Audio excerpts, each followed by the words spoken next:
welcome back. As I had introduced my co-anchor earlier today, I said he was one of my most accomplished co-anchors. So I'd like Den to, tell us a little bit about himself. He has written books. He's an RJ. He's also acted in a movie. So tell us about that, Den. Yeah, the life has always been a journey. I'm from Calcutta, and I migrated to Bangalore in 2019, just the preceding year to COVID. I work in an organization which names as Enable India. We work for economic independence for people with disability, and there I head innovation, because people with disabilities needs assistive solutions day in and day out. And to make the life simpler, easier, we try to identify solutions not only from the very high priceful tech companies or startups, but also from the grassroots. So that's the work in a nutshell that I do now. Gargi, as I was telling you, and about your other, roles that you've had in life, an RJ, the movie you were in, the film, and the books. Yes, so I've written 2 books actually. The first one was a collection of 40 short stories named as Memoirs of Time. And the second book that I wrote was named as 52 Steps. 52 is a very key number for media. And as a radio jockey, staying in the helm of the show for 52 weeks was very challenging for me, and I could do that. And that's why I named that book as 52 Steps. In there, I have written my radio experiences. The acting, yes, the One Little Finger had been a dream for me. Rupam Sharma, the director, has chosen me for lead character, and therefore I won an award also as a best actor. Wonderful. Now this initiative, Samarth by Hyundai, it's very, very important. We want to draw attention and to people with disabilities, how we need to make work and corporates more inclusive and including them in their in their plans. And you had to shift. Den is one of the few people maybe only one I've heard of, who moved from his hometown to a different city, and this was mainly because of work. Yeah, this was because of livelihood. Because just to give a small bit of information to all of us, that is, if Gargi, you need 100 rupees for your survival, daily survival. If people with 1 or 2 disabilities having them, they would need 111 rupees. And people with severe disabilities like me will need 124 rupees for survival. So I needed to earn that 24 rupees extra. And that's why I had to leave my city and switch to a new city when I was 39. And about your organization, if you could share, how have they made it more comfortable for you to work there?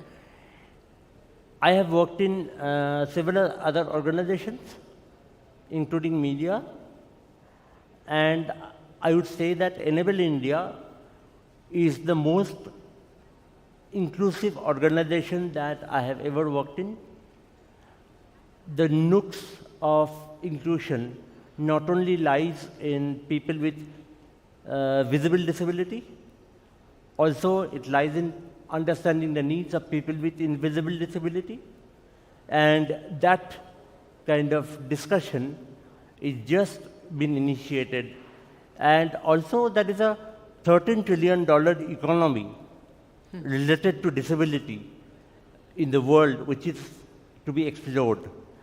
And Enable India has coined the phrase of purple economy, though now United Nations has taken purple economy as something else, but quite a few years back, this purple economy was something that we coined, and purple economy has the potential of generating 100 million jobs, and it has a total value of $13 trillion.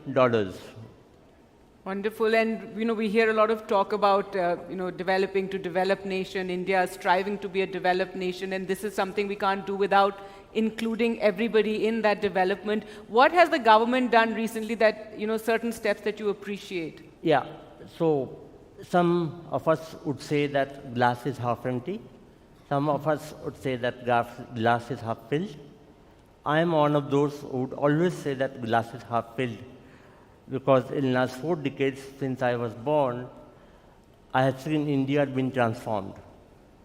So India has been transformed for betterment. Yes, change is an evolutionary process, and we cannot ask for change overnight. It has to be coming slowly. So primarily, the position of ignorance was there in 1990s. Then some visible factors came in, and some of the people with disabilities got visibility in 1990s. Then in the new millennium, we transformed into a new world where we thought of inclusion for the first time. Then UNCRPD happened. Then India was a signatory to UNCRPD. Due to that, India developed the draft law, yes, which was passed in 2016. And in last quite a few years, India has really worked to make inclusion possible, because by working in the grassroots, I've learned that grassroots organizations are the most powerful places that our ecosystem has, and we need to make them sustainable. And by making them sustainable, we need to work along with them. Right, absolutely. And so what are the, things that you'd like to see done immediately? What are those 3 things that the government could do right now? And there's also this urban-rural divide. While a lot of, these efforts create a lot of awareness in our cities, in rural India, there's still, I think, a dire need to do a lot more. Actually, I did a small bit of research, and in India, I've divided India into 4 segments. 4 segments, okay. So southern part of India is the most disability-friendly part of India. Then coming to the western part of India, the second most empathetic place that India can have. And you actually shifted from western India to South India. Yep. For a better And I am a traveler, so I have traveled throughout India almost to 26 states. So by virtue of that, I can tell these things, and my research also follows with that. So then with Western India is the second most best place to live for people with disabilities. Then comes northern part of India. Much to be done in the east and the northeastern part of India, because that is the most unexplored part of India, not only the northeast, but the east also.